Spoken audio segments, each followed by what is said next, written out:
Dans son livre Comment te dire au revoir, Stéphane Tapie rend hommage à Bernard Tapie. L'occasion pour lui d'évoquer le combat de son père contre la maladie. Et pour cela, Brigitte Macron n'avait pas hésité à lui mentir. Pas facile d'être un fils de. Encore moins d'être le fils de Bernard Tapie. Et ce n'est certainement pas Stéphane Tapie qui viendra dire le contraire. Dans son livre Comment te dire au revoir, à paraître le 12 janvier, le fils de Michel Layec est revenu sur les derniers instants de son père. On voyait tous qu'il se réveillait de moins en moins, qu'il glissait. Mon père était dans le coma. Il est mort le 3 octobre 2021, au matin, entouré de tous les siens. C'est ce qu'il souhaitait, il ne voulait surtout pas mourir sur un lit d'hôpital et je pense qu'il a eu la plus belle des morts. J'ai vu que la vie était partie, à son souffle qui s'est arrêté, à son visage qui s'est apaisé. Pour mon père, la mort a été un soulagement, une libération. Il était prisonnier de son corps, de la douleur, a écrit le frère aîné de Sophie Tapie, cité par Gala.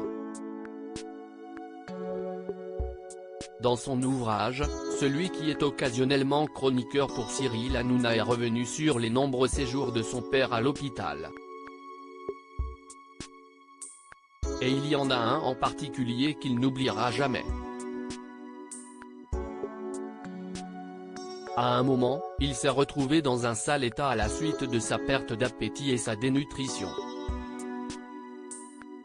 Sa femme Dominique, ses enfants et moi-même on s'est ligués pour le convaincre de changer d'avis, d'accepter la morphine et les perfs, sans résultat, raconte Stéphane Tapie. Brigitte Macron a menti à Bernard Tapie.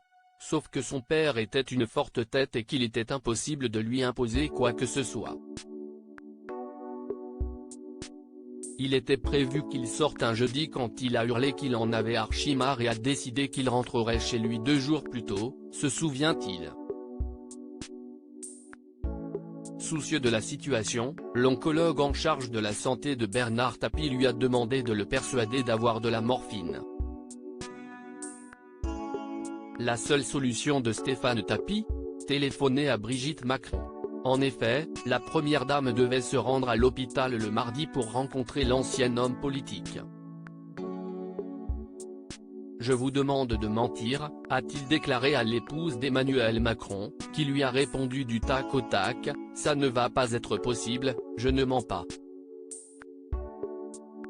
Mais après avoir pris connaissance de la situation, Brigitte Macron a accepté de mettre ses convictions de côté. Elle n'a pas considéré la question longtemps. Je retourne dans la chambre de mon père et aussitôt son téléphone sonne. C'était la première dame.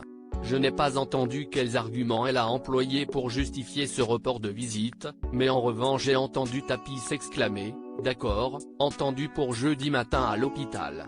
C'était toujours ça de gagner, affirme Stéphane Tapie. Un mensonge pour la bonne cause.